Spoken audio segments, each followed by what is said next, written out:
All right, why don't we just go ahead and get started? And anyone else that jumps in will have to just play some catch up. So, with that, welcome everyone. Thank you for taking the time this morning. Excited to see so many faces on the call this morning. I'm going to just pass it on over. Andy, why don't you take it away and lead us through a fantastic call this morning?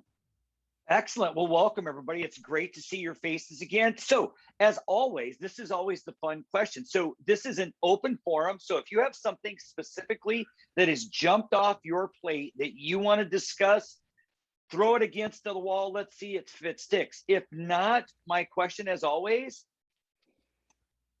the next 2 weeks, the next week, what is something that needs to be accomplished in the next week that if you don't get this done, there are consequences, or needs to be a priority in the next week and you don't know how you're going to fit it in?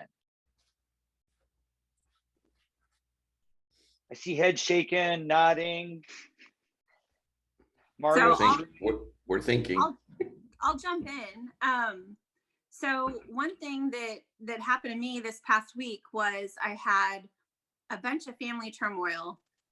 Personally, I put my brother in rehab. So it was a difficult week for my family, my extended family.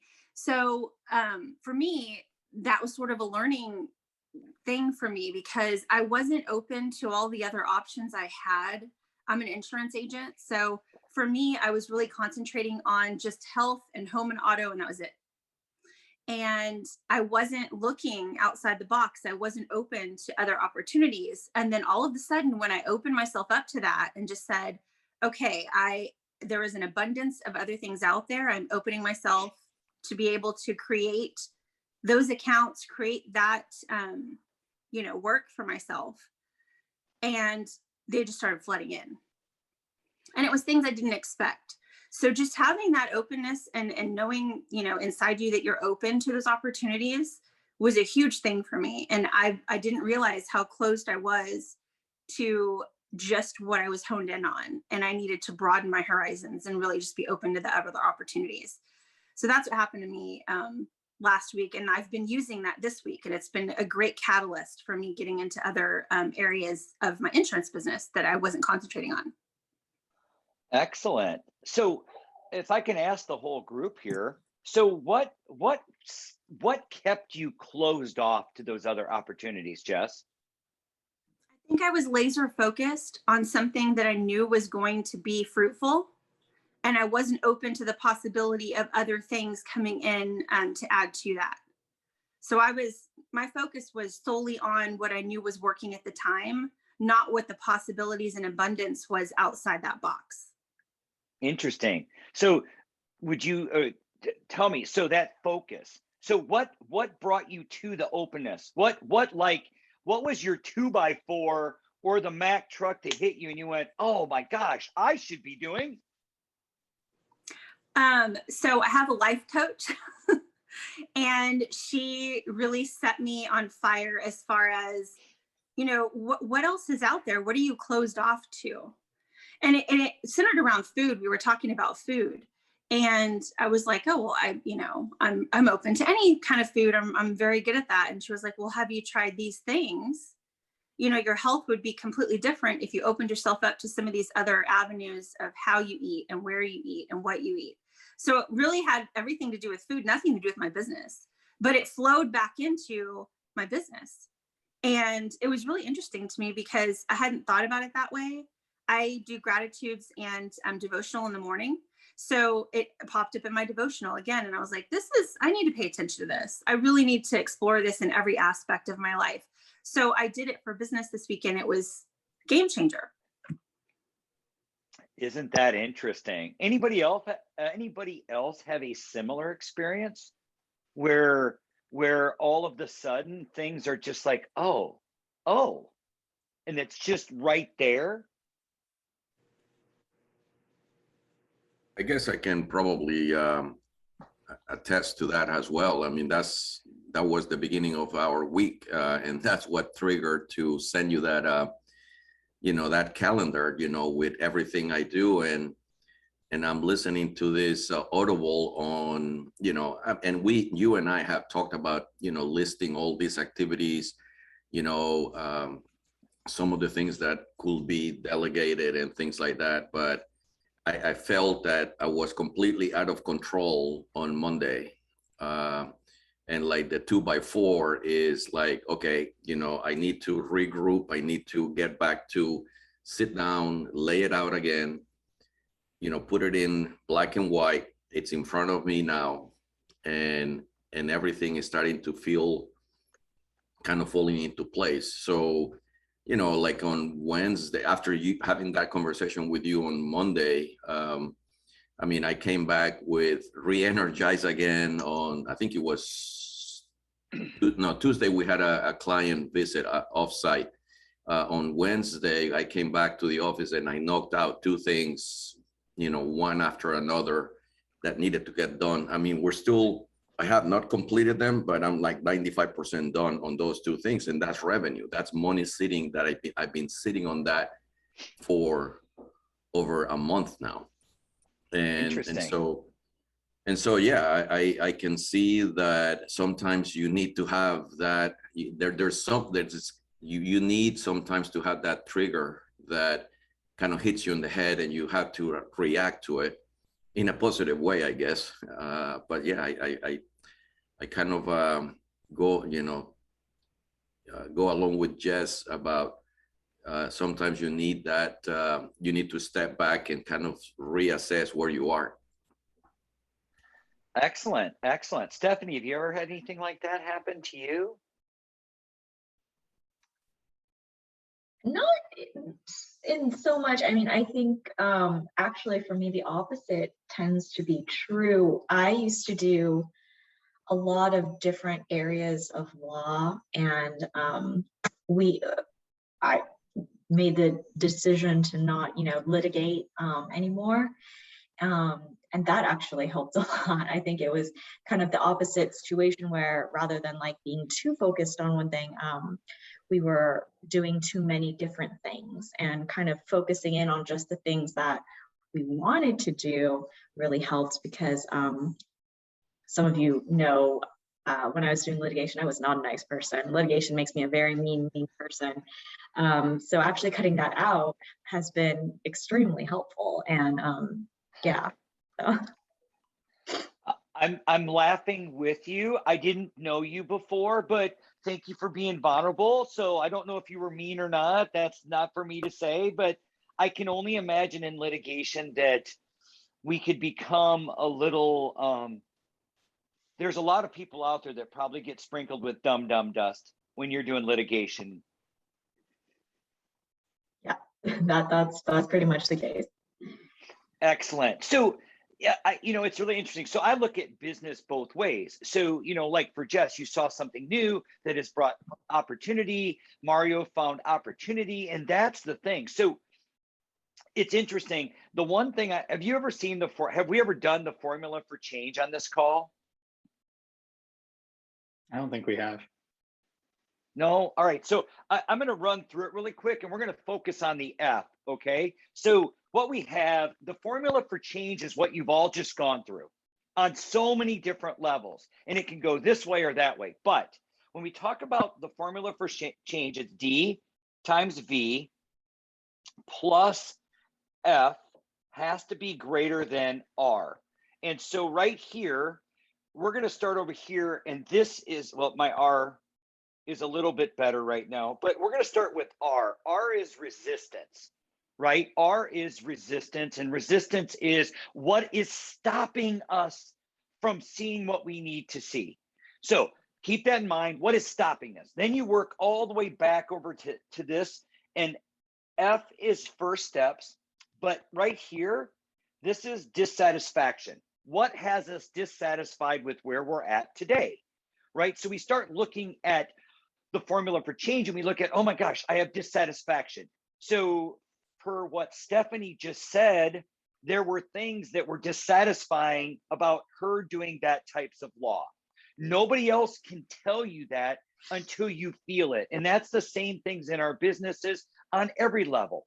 Doesn't matter. I mean, think about it. How many times have you and a really close friend or a significant other had a talk about something, and you tell them exactly what they need to hear and they ignore you. And then they go down the street and they talk to Bob or another friend and they come back and go, oh my gosh, Bob said this. And you're like, and they're like, I'm going to do this and I'm going to do this. And we sit back and we go, that's exactly what I said yesterday, right? It's like we can't see it. We can't be told it. We have to feel it. So then you look at it as, what is our vision of our business? What do we want it to be? What's the greatest parts of our business? How does it look? I can tell you in the last year, 18 months, my vision for our business has gone like a nuclear bomb. It was here and it just exploded. So I knew in my business that in order to have the vision that I wanted, I was dissatisfied with where I was, but I had to do something else. So here's where we focus on the first steps, but I'm going to put a little plus sign up here and I want to put an L there. So we talk about first steps. Every one of us, we are where we are because we're supposed to be here.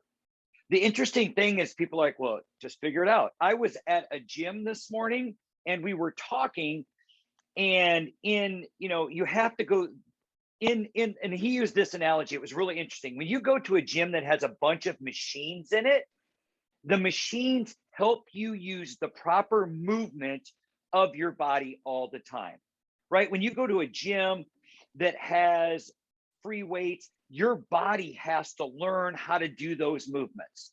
So it's, the body has to learn, or the body gets told what to do.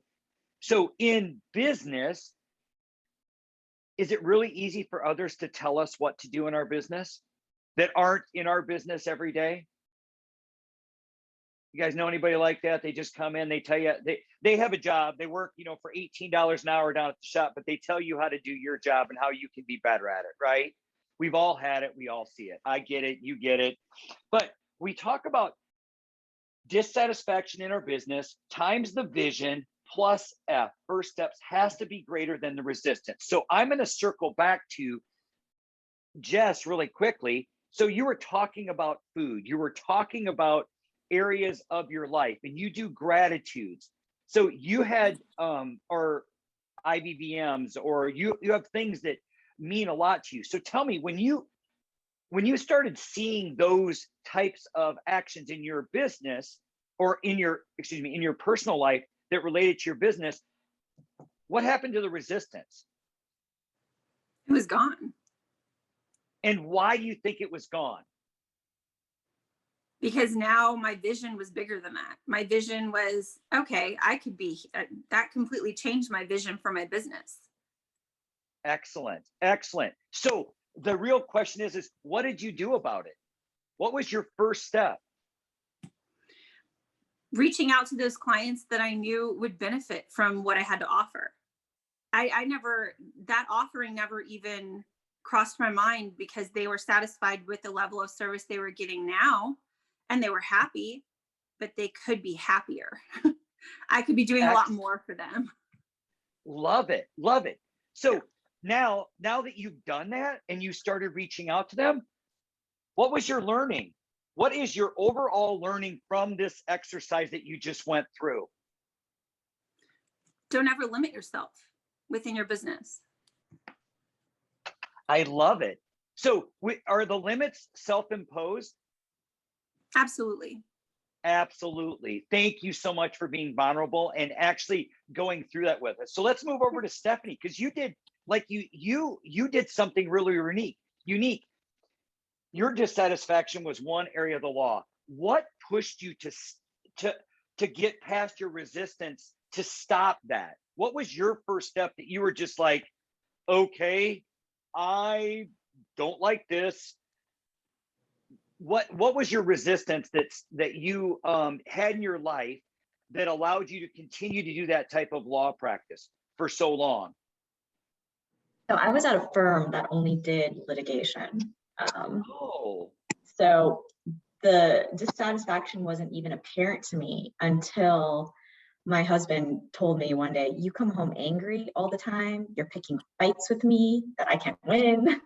this is not sustainable for our marriage. This is not sustainable for your health. It's not sustainable for my health. And so, yeah, so at that point I was like, oh, I see that there's dissatisfaction here. And I wasn't even aware of it until he brought that up. So how many times did you have that conversation with him before it really dawned on you that there was a problem? Was it the first time? Was it like, oh, great, thank you? So my husband's the type of person who doesn't actually say something until it becomes a problem. So, okay. Yeah, so there were indicators before he brought it up, but he actually brought it up. I was like, oh, I see that this is actual problem. And at that point, I was able to kind of think about it and be like, you know what, you're right. I'm not happy either, like being like this. I don't like who I am being like this. I don't want to be the person who's coming home angry every day, who's picking fights with people, you know, like that's not who I want to be. So at that point, it was like, oh, he's bringing this to my attention. It must really be a problem. Oh, excellent. So what were your first steps? I started talking to a bunch of other attorneys who are transactional, so no litigation. And I just talked to, I mean, there are a lot of different areas of law that you can do that don't have litigation involved.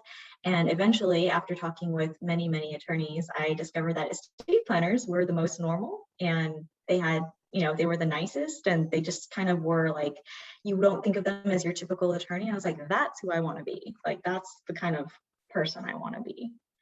So that is excellent. So what did you learn through this? How long did that process take? Oh, it took a really long time. And then I had to like give notice at my firm and all that stuff, and like find like an actual like new like mentor to kind of teach me how to do estate planning, because it was a brand new area of law that I had not done before. So it took a really, really long time. And I think the things that I learned from it are, A, it's never too late to make the change. I was really afraid at first. I was like, you know, I've been doing litigation for 6-7 years. And, you know, once you have experience in one thing, that's sort of what you keep doing, because it's hard to make that change. But it's never too late to make that change. And you can always try something different if what you're doing is not working for you. I love it. I love it. Thank you so much for sharing, because that is the key. What you just stated there is the key to it. Is it's never too late. It's, I mean, granted, you know, most of us that are over 50 now, most would tell you that we don't know how to change, but the reality is it is never too late. So when you look at all of your businesses and in life, many of us stop looking for other things to do because we could become complacent. We become comfortable with what we're doing. And so most of us don't recognize that there's a problem until something else, I call it the Mack truck or the 2x4, right? It's the problems on earth, the 2x4, the simple taps, there's a problem. Oh, there's, you know, I can speak from experience. Oh, there's an argument. Oh, there's not believing. Oh, I'm going to stick to it because it's always work. And then all of a sudden, how many of you guys have actually ever been hit by a car? Anybody? Excellent. Corwin, what were you doing that you got hit by a car? Because you play golf, brother. I don't see you out riding a bicycle. At Texas State, I was crossing a crosswalk and somebody ran a stop sign and clipped me. Oops. Excellent.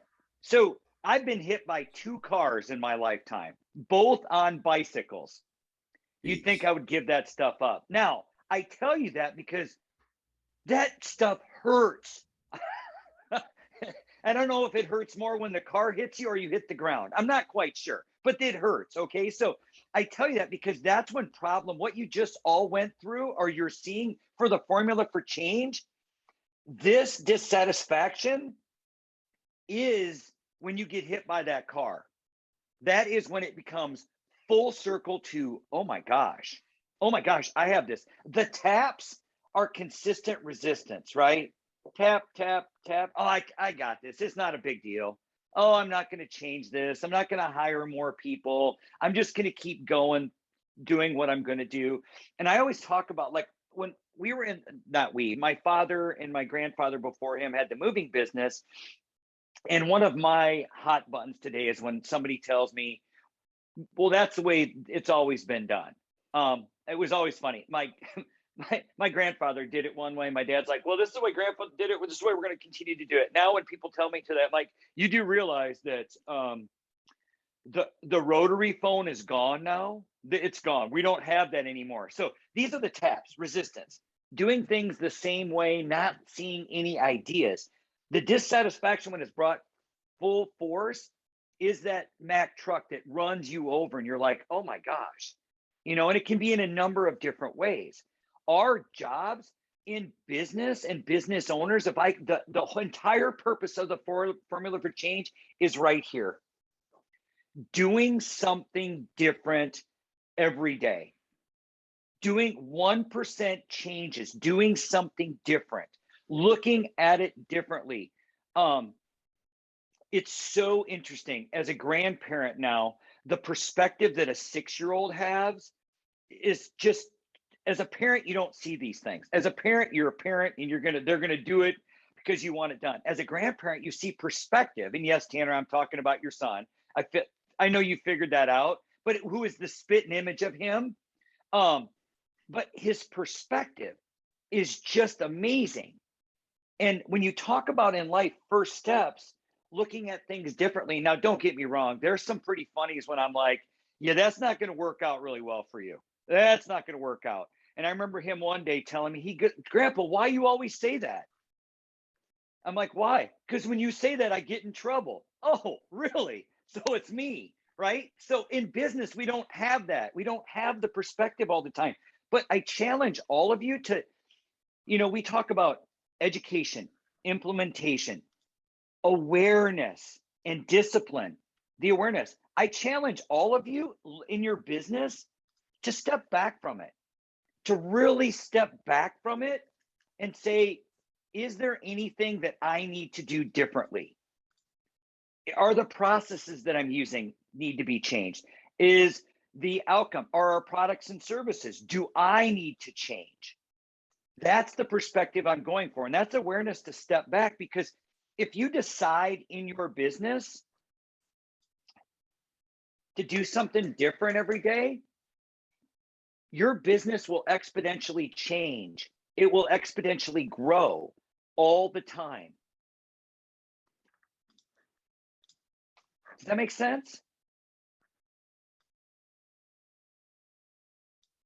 So now I'm going to ask another question that goes right along with the formula for change. I want you to take a look at your business right now.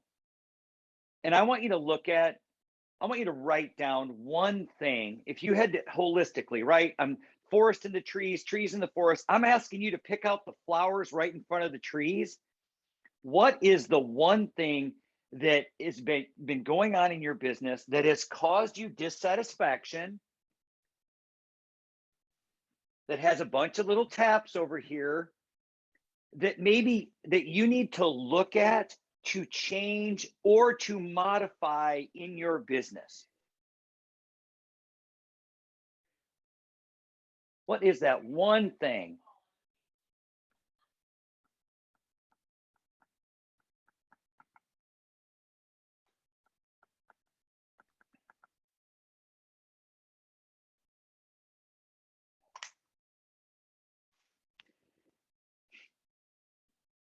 Once you realize or write down what that one thing is, now I want you to take it one step further, and I want you to say, okay, if I don't like this or this needs to change, what is something that I can do today to put you on the path to changing it forever?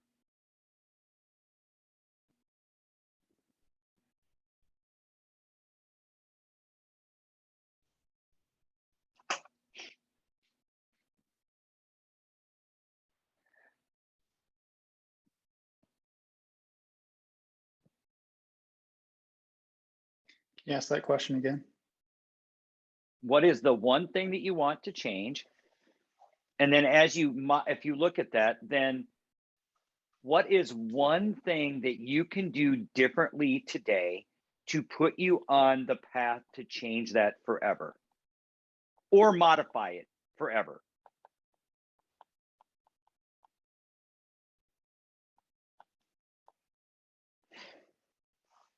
Corwin's laughing. This ought to be good. Corwin, if I hear fire you out of your mouth, we're going to have a problem.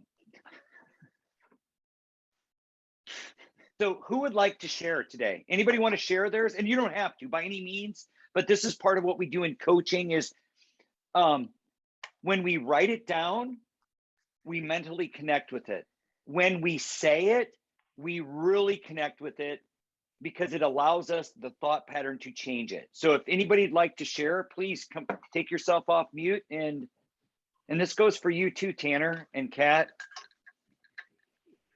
I'll share with everybody. And so the change is getting better at targeting higher probability prospects.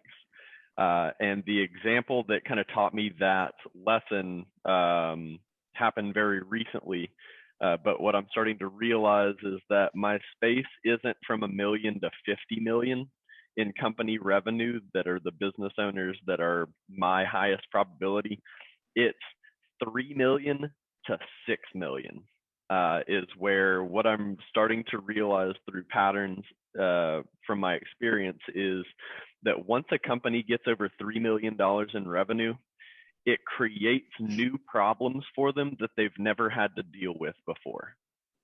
Once they get over 5 million, that's where the next creation of new problems happens, especially if they're extremely profitable company.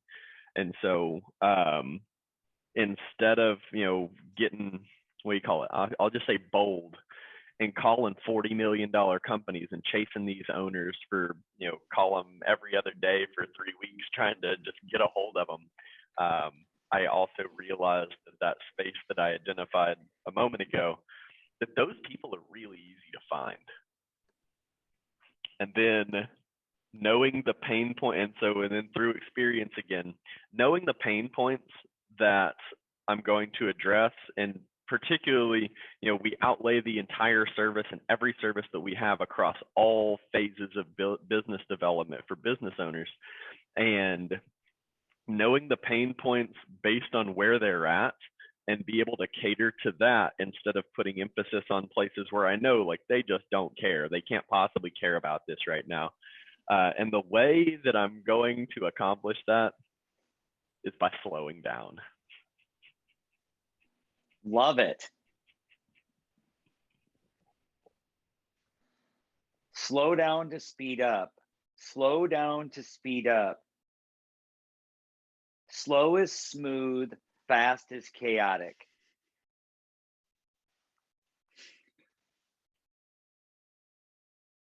Anybody else would like to share?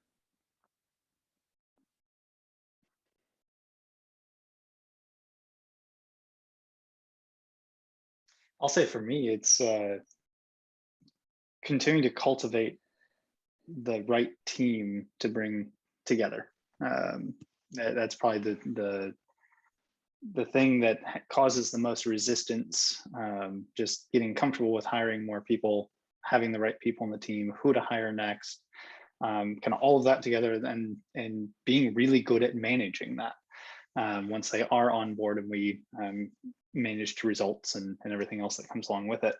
The one thing that I can continue to do different today is continue to learn, continue to find, talk with people who have done it before, other mentors, getting insights, working with my coach directly on specific ways to get better at it personally. And I've already asked for book recommendations. And I've got a list of 6 different books that I need to go and now read to continue to level up my knowledge so that I can continue to build out the team that we want to build.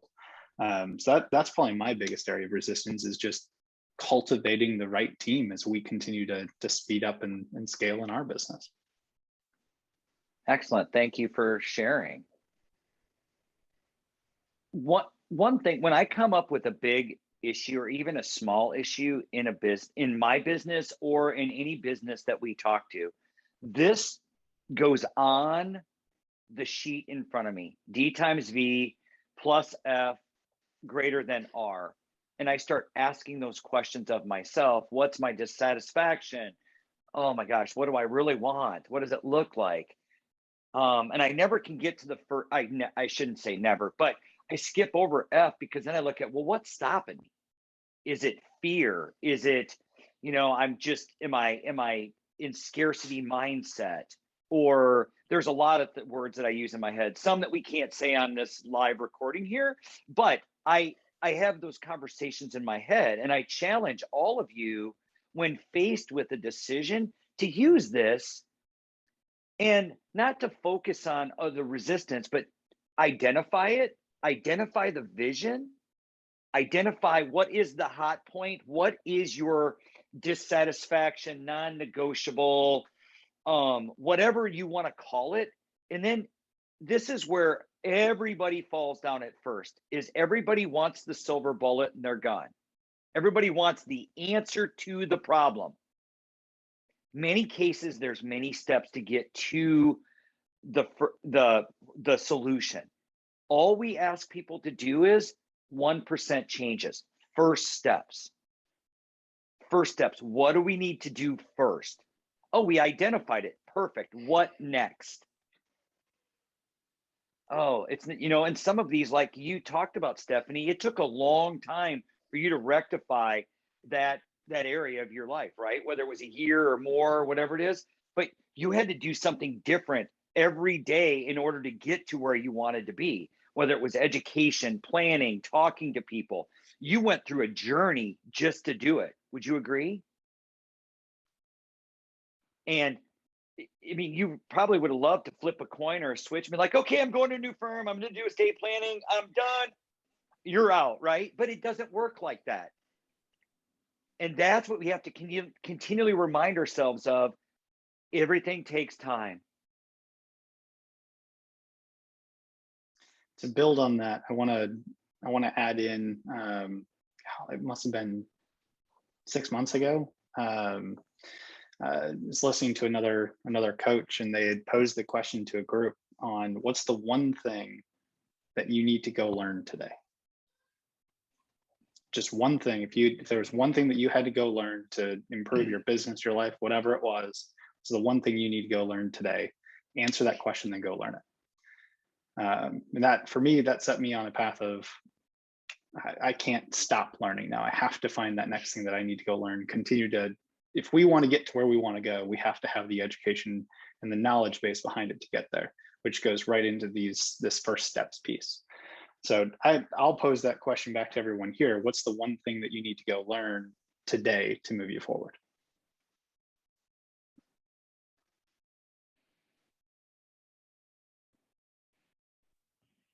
I think that the answer to that question can be kind of multiples, because sometimes what you need to learn can't be learned in a day. And so, and one of my experience on that right now is the realization that my ability to communicate with people effectively and to be able to, from a mutually beneficial standpoint, persuade people and provide them a level of education to where they can make educated decisions without having to do the due diligence that I've already done through a career is the most valuable thing, that I can have. And so I have an audiobook called How to Win Friends and Influence People by Dale Carnegie. And it's on repeat. Every time it ends, I start it over. I spend a lot of time in my truck as a traveling salesman. And so that's like during the day, I eliminate the radio and that's what's on. But making sure that I continually move through time and understand that, there are very few things that you actually have to do to be able to ultimately win people in a short amount of time. Love it. Love it. Anybody else want to share what they need to learn? I think for me is, like it starts with that, with your formula, right? I mean, really sit down and identify where I'm dissatisfied. And then, maybe I don't have all the answers, but definitely I need to ask the right questions. Find, I think it was Stephanie that said, go look, go talk to other people that are doing something else, how they're doing it differently, and they have success on doing it. So I think that's the answer to your question, Tanner. What are the things that I need to learn is to go really identify those dissatisfied pinpoints, ask the questions, and go find the people that might give me the answer. Love it. Love that. I think for me, this week has opened me up to, I have so much going on with the insurance world. I also have another business. So I'm trying to marry the two. I didn't think I could do that before. And I'm learning that this is something that I didn't really ever explore in melding the two and marketing for both at the same time. So that's really been, I've been taking a class all week dealing with that, but I'm constantly, I'm one of those people that just starts racking up certifications, and I love learning things and having those. So I'm kind of a unicorn in the insurance world where I'm licensed in everything, like literally everything. I can do anything. So I love that I can help everybody. And that's important to me personally. So just continuing to rack up those certifications, learning more about the products, and then marrying both of my businesses together, which I didn't think I could do. And now I can. So I'm learning gradually how to get that going. Love it.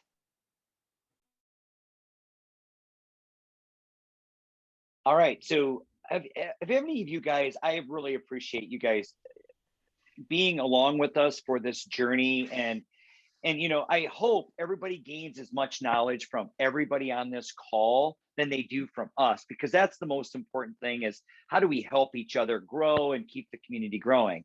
So I've never done this on this call, but who would like to use this as an action item for this week and come back next week and talk more about what are some areas that you changed in your business? What are some identifications that you did and that will help you grow in your business? Now, normally the clients, if this was a client call, like, here's your action item, when are you going to send it to me? How am I going to know it's there? We would go through that. I don't want to put too much pressure on you, but part of it is, by growing is doing, right? It's action steps. We're action coaches. We just don't want to talk about it. We want you guys to use it in your business for whatever good you can cause in it. And remember, it's not about silver bullets. It's about 1% changes.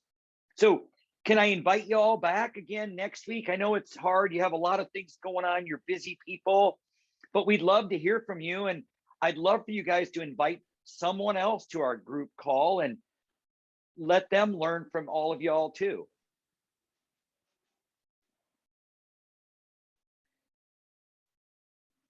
Excellent. I see a lot of heads shaking. Okay, so have any of you guys ever read Think and Grow Rich? Stephanie, you're laughing. Have you read it? I haven't read it. My husband has that book, and it is super old, like yes, really, really old. Yes. Tanner, do you have my copy of Think and Grow Rich? No, you still have it.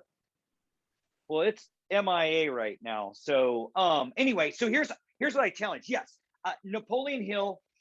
For those of you that have read it, it is super old. It was written in 1938.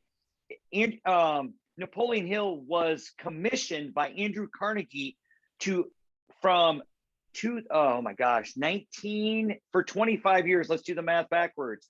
25 years from 1937 is 1912.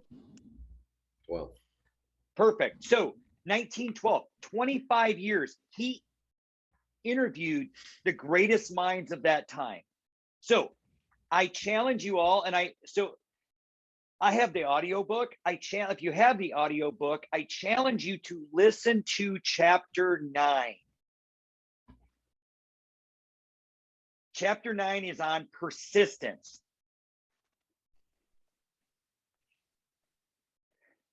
Excuse me. And I did a mastermind course several years ago about this book. And so I've read it several times. I've listened to it. My book is marked up everywhere. And now I got to really look for it and find it.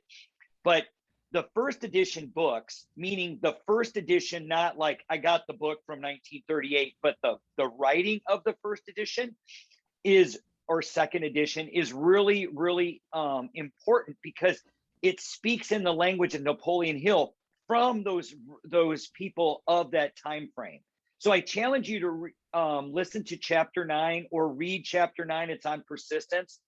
And by doing the mastermind group, you start with chapter 9 and then you go to chapter 1 and work your way through it. So I challenge you to listen to chapter 1. It really goes to what we're talking about today. So any questions? Go ahead. I just have a comment. My dad gave me that book when I was 12 years old. Love it. And then the follow-up book to that, it's called 3 Feet from Gold. Hang on. Yep. And then the other one that he has, it's right here, 3 Feet from Gold. Yeah. And then the other one is Napoleon Hill's A Rare Collection of his articles that he published at that time. Very good. Yep. I love that book. I actually love both of them. Yeah, that's why, you think this is going to sound, I'm going to use the word a couple different times. Think and Grow Rich is really just about this. Think first and then do. So go steal that book from your husband, Stephanie, and just grab chapter 9. All right. I have nothing else. Any questions from anybody? Concerns? Love it. Love it. Love it. I hate to ask Friday the question. the 13th. But being a numbers guy, I'm puzzled about the equation. I mean, D times V. I got this. This will make this really, really simple. I've looked at this. D, V, and F, do a ranking of score 1 to 10, resistance, make it out of 100. You do it that way, at least you'll have kind of a mathematical equation to go with it. Okay, got it. Very good. Thanks. Thank you for bringing that up, because I had the same thought of like, I got to put some numbers to this somehow. Our spreadsheet junkies have arrived. Well, there's got to be one in the room always. I love it. That's what it's about.